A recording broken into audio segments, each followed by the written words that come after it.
Assalamualaikum warahmatullahi wabarakatuh.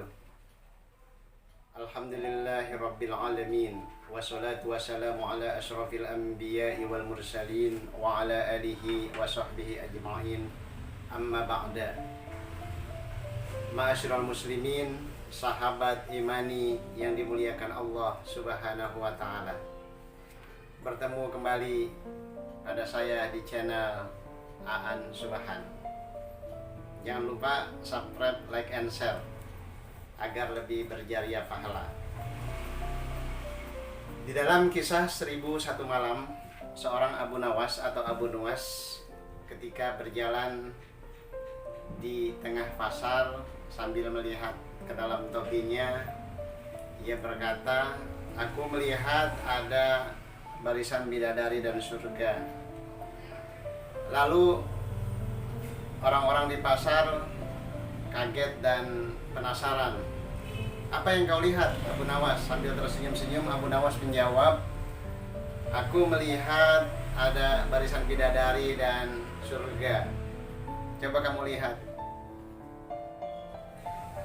Orang yang bisa melihat surga dan barisan bidadari dalam topiku ini hanya orang-orang yang beriman dan soleh. Kalau orang yang tidak beriman tidak akan bisa melihat, kata Abu Nawas.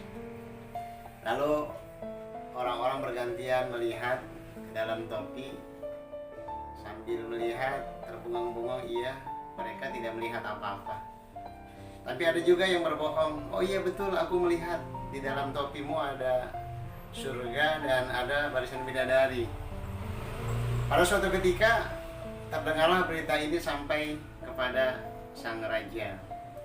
Lalu Abu Nawas dipanggil oleh sang raja karena terjadi kehebohan di negeri itu. Akhirnya Abu Nawas dipanggil, ditanya, "Apa betul engkau bisa melihat surga dan bidadari di dalam topimu, wahai Abu Nawas?" Abu Nawas menjawab, "Betul wahai sang raja, di dalam topiku bisa terlihat bidadari dan surga. Tetapi hanya orang-orang yang beriman dan yang soleh saja yang bisa melihat bidadari di dalam topi ini." Lalu sang raja mencoba untuk melihat ke dalam topi. Setelah dilihat oleh sang raja, lalu sang raja berpikir kalau seandainya ia tidak mengatakan ia melihat sang bidadari dan surga di dalam topi, berarti dia tidak disebut sebagai orang yang soleh dan beriman. Kemudian sang raja mengambil topi Abu Nawas dan dilihatnya ke dalam topinya. Setelah melihatnya, sang raja berpikir, kalau seandainya aku tidak bilang di dalam topi itu melihat surga dan bidadari, berarti aku tidak disebut sebagai orang soleh dan beriman. Akhirnya sang raja mengatakan, "Oh iya betul, aku melihat bidadari dan surga." Sang raja bilang kepada Abu Nawas dan kepada khalayak ramai di istana itu bahwa ia melihat bidadari dan surga. Akhirnya Abu Nawas geleng-geleng kepala, padahal sebetulnya di topi itu tidak ada apa-apa.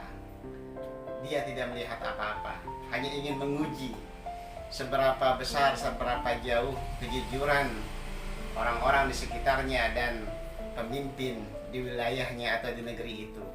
Ternyata pemimpin yang dikategorikan sebagai yang dikatakan orang soleh ternyata masih memiliki ketidakjujuran. Sebuah legitimasi kebohongan, ketidakjujuran yang terjadi di negeri ini, mungkin di negeri-negeri yang lain, wabil khusus di negara kita, itu adalah sebuah legitimasi yang dibangun atas dasar apa? Atas dasar ketidakjujuran karena ingin berkuasa, karena ingin dihormati, atau karena ingin merasakan bahwa ia adalah orang-orang yang hebat.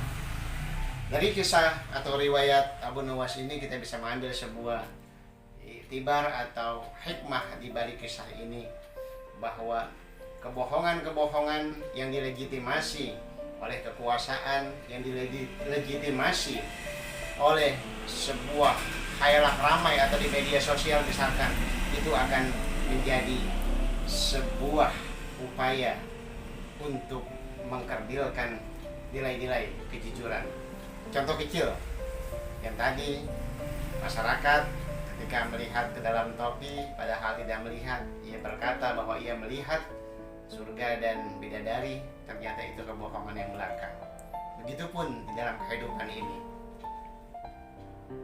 bahwa sebuah kejujuran yang ditakuti oleh kekuasaan pasti akan melegitimasi menjadi sebuah nilai-nilai kebohongan.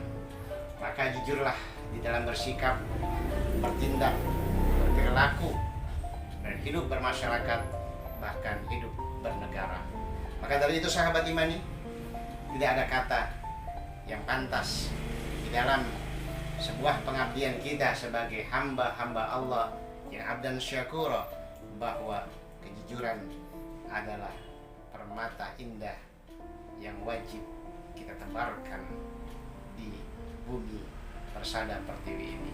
Sementara kejujuran sudah tidak diindahkan lagi, legitimasi kebohongan yang menerapkan bahwa kejujuran adalah sesuatu yang terbaik dan terindah, ternyata sudah tidak menjadi harapan lagi. Masyiral muslimin, sahabat iman yang dimuliakan Allah Subhanahu wa taala. Semoga dengan riwayat atau kisah Abu Nawas dengan topi dan surganya yang dilihatnya menjadikan diri kita mengambil sebuah hikmah dan tausiah, sehingga apa yang menjadi fondasi dasar untuk merangkai nilai-nilai kehidupan, yaitu nilai-nilai kejujuran di dalam diri kita. Semoga bermanfaat. Wallahul muwaffiq ila aqwamit thoriq. Wassalamualaikum warahmatullahi wabarakatuh.